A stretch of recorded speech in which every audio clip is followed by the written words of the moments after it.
नमस्कार दोस्तों, एक बार फिर से आप सभी का स्वागत है नई वीडियो में। जैसा कि पिछली वीडियो में हमने देखा था मोटर क्या होता है, कितने प्रकार का होता है, कौन सा मोटर कहाँ पर यूज किया जाता है। इसी सीरीज में आज हम पढ़ेंगे इस सीरीज का वीडियो नंबर 2, जिसमें हम पढ़ेंगे डीसी मोटर के कंस्ट्रक्शन के बारे में। तो चलिए हम वीडियो को स्टार्ट करते हैं। तो हम बात करेंगे डीसी मोटर के कंस्ट्रक्शन के बारे में। तो डीसी मोटर मुख्यतः दो भाग में बटा होता है, जिसमें सबसे पहला स्टेटर जो कि स्थिर भाग होता है, दूसरा होता है रोटर जो कि घूमने वाला भाग होता है। अब हम बात करते हैं स्टेटर की। स्टेटर मतलब स्थिर भाग की। यह क्या होता है? स्टेटर मोटर का वह भाग होता है जो कि स्थिर होता है। इसमें कौन कौन से पार्ट आते हैं? तो सबसे पहला मुख्य भाग होता है योक या फिर फ्रेम। फ्रेम का काम क्या होता है? यह बाहरी भाग होता है जो कि मोटर को पूरी तरह से मैकेनिकल सपोर्ट देता है और मैग्नेटिक सर्किट का हिस्सा होता है। इसका निर्माण कैसे होता है? तो इसका जो मोटर होता है, छोटी मोटरों का निर्माण कैसे होता है? कास्ट आयरन से बना होता है या ढलवा लोहा से, जबकि बड़ी मोटरों में कास्ट स्टील या रोल्ड स्टील का उपयोग किया जाता है। इसका कार्य क्या क्या होता है? तो इसका पहला कार्य होता है मोटर को पूरी तरह से सपोर्ट देना और मजबूती प्रदान करना। दूसरा काम क्या होता है? मोटर में पोल को सपोर्ट देना। तीसरा काम इसका क्या होता है? मैग्नेटिक फ्लक्स के लिए रिटर्न पाथ उपलब्ध कराना। और इसका चौथा काम क्या होता है? मोटर के अंदर के जो पार्ट होते हैं उनको डस्ट और मॉइस्चर से बचाना। नेक्स्ट देखते हैं हम। अगला पार्ट है पोल कोर। पोल कोर क्या होता है? पोल कोर पोल शू के नीचे से लगा हुआ लोहे का भाग होता है जिस पर फील्ड वाइंडिंग लपेटी जाती है। इसका निर्माण कैसे होता है? तो यह सॉफ्ट स्टील या लेमिनेटेड स्टील से बनाया जाता है। अगर हम बात करें इसके कार्य की, तो इसका कार्य क्या क्या होता है? तो इसका सबसे पहला कार्य होता है मैग्नेटिक फ्लक्स उत्पन्न करना। दूसरा हमारा इसका कार्य होता है फ्लक्स को पोल शू तक पहुंचाना। तीसरा कार्य होता है फील्ड कॉइल को सपोर्ट देना। अब हम बात करते हैं पोल शू की। पोल शू क्या होता है? पोल शू पोल कोर का चौड़ा भाग होता है या ऊपरी भाग होता है। इसका कार्य क्या होता है? मैग्नेटिक फ्लक्स को पूरे एयर गैप में समान रूप से वितरित करना या फैलाना। दूसरा कार्य होता है इसका फ्लक्स डेंसिटी को यूनिफॉर्म बनाए रखना। तीसरा कार्य होता है इसका मैग्नेटिक रिलक्टेंस कम करना।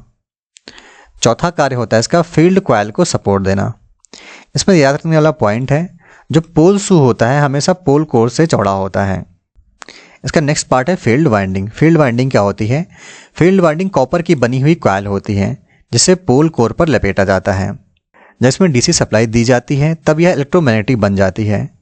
यही कॉइल मुख्य रूप से मैग्नेटिक फील्ड उत्पन्न करती है। ये बनी कैसे होती है? तो इंसुलेटेड कॉपर वायर से बनी होती है जिसमें कई सारे टर्न होते हैं। अब हम बात करते हैं इंड ब्रेकर की। इंड ब्रेकर क्या होता है? बेरिंग को सपोर्ट देने वाला भाग होता है जो कि बेरिंग को सपोर्ट देता है। और इसका दूसरा काम क्या होता है? शाफ्ट को संतुलित रखना। इसका तीसरा काम होता है रोटर को सही पोजीशन में बनाए रखना। अब हम बात करते हैं मोटर के घुंडी भाग की या फिर रोटर की। तो जैसा कि नाम से ही मालूम हो गया, रोटर मतलब यह घूमने वाला भाग होता है। इसका काम क्या होता है? तो इसका मेनली काम होता है मैकेनिकल आउटपुट प्रदान करना। इसमें कौन कौन से पार्ट होते हैं? तो इसका मुख्य पार्ट होता है आर्मेचर कोर। आर्मेचर कोर क्या होता है? आर्मेचर कोर एक सिलिंड्रिकल आयरन कोर होता है जिस पर स्लॉट्स बने होते हैं। इन्हीं स्लॉट्स में आर्मेचर वाइंडिंग रखी जाती है। और अगर इसके निर्माण की बात करें या इसके कंस्ट्रक्शन की बात करें तो सिलिकॉन स्टील का बना होता है जो कि लेमिनेटेड होता है। इसके लेमिनेशन की मोटाई कितनी होती है? इसकी मोटाई होती है 0.35 mm से 0.5 mm तक। दोस्तों एग्जाम में कई बार पूछा भी जाता है ये। दोस्तों कंस्ट्रक्शन में आपको एक पॉइंट और याद रखना है, जिसका जो कोर होता है वो सिलिकॉन स्टील का तो बना होता है लेकिन पतली पतली पत्तियों से मिलकर बना होता है जो कि लेमिनेटेड होती हैं। और ऐसा क्यों होता है? अगर इसको हम सॉलिड बना दें तब क्या हो जाएगा? तो इसमें एडी करंट अधिक उत्पन्न होगी, इसलिए हम इसको पतली पत्ती सिलिकॉन स्टील की पत्तियों से बनाते हैं। इसका लेमिनेशन क्यों करते हैं? इसको लेमिनेशन लगाने से जो एडी करंट होती है वो लॉस कम हो जाता है। और दूसरा काम क्या होता है? हीटिंग कम होता है और इसकी इफिशिएंसी बढ़ जाती है। अब हम बात करते हैं इसके कार्य की। तो इसका कार्य क्या क्या होता है? इसका कार्य होता है आर्मेचर वाइंडिंग का सपोर्ट देना, मैग्नेटिक पाथ प्रदान करना और फ्लक्स कैरी करना। रोटर में हमारा नेक्स्ट पार्ट आता है आर्मेचर वाइंडिंग। आर्मेचर वाइंडिंग क्या होती है? यह कॉपर कंडक्टर्स की कॉइल होती है जो आर्मेचर कोर के स्लॉट्स में रखी जाती है, जैसा कि हमने अभी पीछे पढ़ा था। इसका कार्य क्या होता है? तो इसका कार्य होता है करंट को कैरी करना। और इसका दूसरा कार्य होता है मैग्नेटिक फील्ड के साथ इंटरेक्शन करके टॉर्क उत्पन्न करना। और यह कितने प्रकार की होती है? ये दो प्रकार की होती है, लैप वाइंडिंग और वेव वाइंडिंग। यहाँ से एग्जाम में पूछे जाने वाला पॉइंट है, लैप वाइंडिंग क्या होती है, वेव वाइंडिंग क्या होती है। तो लैप वाइंडिंग होती है वो हाई करंट और लो वोल्टेज के लिए यूज की जाती है, जबकि वेव वाइंडिंग जो होती है वो हाई वोल्टेज और लो करंट के लिए यूज की जाती है। इसके बारे में डिटेल में हम आगे पढ़ेंगे। नेक्स्ट है हमारा कम्यूटेटर। कम्यूटेटर क्या होता है? कम्यूटेटर कॉपर सेगमेंट का सिलेंड्रिकल भाग होता है। इसका प्रत्येक सेगमेंट जो होता है एक दूसरे से माइका द्वारा इंसुलेटेड रहता है। इसका कार्य क्या होता है? इसका कार्य होता है करंट की दिशा को बदलना। दूसरा कार्य होता है टॉर्क को एक ही दिशा में बनाए रखना।